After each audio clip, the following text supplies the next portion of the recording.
ആൾക്കാരെല്ലാവരും തിയേറ്ററിൽ ഇരുന്ന ഒരാൾ പോലും മനസ്സിരുത്തി സിനിമ കാണുന്നില്ല എന്നുള്ളതാണ്. ഇത് പക്ക കണ്ണപ്പയല്ല, ഇത് വേറൊരു പേര് വയ്ക്കുന്നതായിരിക്കും ഏറ്റവും നല്ലത്. കാരണം അലൻ ജോസ് പെരേരയുടെ അതായത് ഷോർട്ട് ഫിലിം ഇല്ലേ, അതിന് ഇതിലും നിലവാരമുണ്ട്. നിങ്ങൾ വേണമെന്നുണ്ടെങ്കിൽ ഞാൻ ഡയറക്റ്റ് ചെയ്ത മോഹം എന്ന് പറയുന്ന ഓറഞ്ച് മീഡിയ കട ഉണ്ട്, മോഹം എന്ന് പറയുന്നൊരു ഷോർട്ട് ഫിലിം 18 ലക്ഷം ആൾക്കാർ കണ്ട ഷോർട്ട് ഫിലിം, അതൊക്കെ ഡയറക്റ്റ് ചെയ്തിട്ട് നമ്മളിങ്ങനെ തെരുവോരെങ്കിലും നടക്കണം.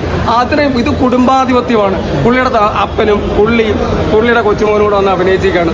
ഈ നടൻ്റെ നിങ്ങൾ സിനിമ ഒന്ന് കണ്ടു നോക്കുക, ഈ നടൻ്റെ മുഖത്ത് ഒരു എക്സ്പ്രഷൻ എന്ന് പറഞ്ഞില്ല, തുടക്കം മുതൽ ഒടുക്കം വരെ ഒറ്റ എക്സ്പ്രഷൻ. എന്തിനാണ് ഇങ്ങനെ അഭിനയിക്കുന്നത്? ഇത് ആരെ ഇത് ഫലിപ്പിക്കുകയാണ്? ഇങ്ങനെ ഇത്രയും വലിയൊരു പൊട്ട സിനിമയാണ് ഇത്, പൊട്ട സിനിമയാണ്.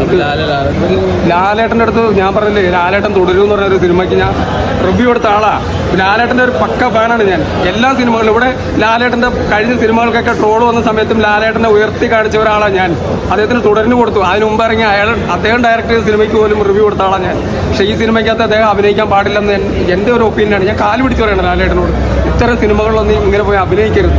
കാരണം ഇത് എനിക്ക് തോന്നുന്നു നമ്മൾ പണ്ട് റീയൂണിയൻ നടത്താറില്ല, ഇപ്പോഴൊക്കെ കോളേജിലൊക്കെ പണ്ട് പഠിച്ച്, ഇത് വാർദ്ധക്യത്തിൽ അതായത് തീരാൻ പോകുന്ന കുറേ കഥാപാത്രങ്ങളെ, അവസാനിക്കാൻ പോകുന്ന കഥാപാത്രങ്ങളെ കൊണ്ടുവന്ന് റീയൂണിയൻ നടത്തിയ സിനിമയാണ് ഈ കണ്ണപ്പ.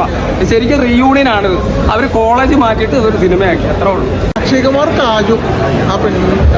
കാജോള് അവർ രണ്ടുപേരും ശിവന്റെ കൂടെ ഉള്ളതായിട്ട് മൊത്തം തമ്മിലുണ്ട്. അത് ആകാശത്ത് ഇരുന്ന് അങ്ങനെ കാണാം, ഏക മലയാളം മുകളിൽ ഇരുന്ന് കാണുന്നു, ആ ഒരു രീതിയിലേ വന്നിട്ടുള്ളൂ. പിന്നെ ലാസ്റ്റൊക്കെ വന്നിട്ടുണ്ട് കേട്ടോ, ഭക്തി വന്നു എന്നും പറഞ്ഞൊക്കെ വന്നിട്ടുണ്ട്.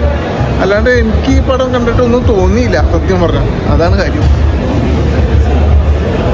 ഭയങ്കര രസമായിരുന്നു, നല്ല കോമഡിയായിരുന്നു.